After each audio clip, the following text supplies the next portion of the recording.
दुनिया में सबले बड़े अमृत है बेटी तो माँ की गोरस। ओकरे से डॉक्टर मन भी किथे लइका दूध पिया, पर कई जन दाई मन है चेहरा खराब के डर में। हमार गांव की बात है भाई, यहाँ माला बोल के मोर चढ़ौतरी थोड़े मार खाऊं।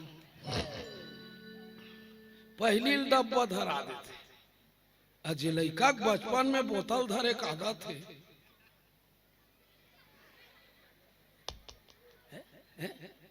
जे लइका बचपन में बोतल धरे का आदत थे, बोतल नहीं धरी। नान का लइका है तो छेरी दूध के बोतल, बाढ़ी तहन टानिक के बोतल, वही टूरा कॉलेज की तहन बियर के बोतल, बुढ़ई तहन ग्लूकोज के बोतल।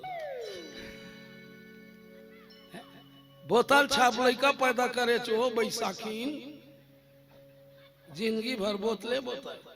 तो दाई गोरस अमृत होते, हमन अमृत पिए बराहन।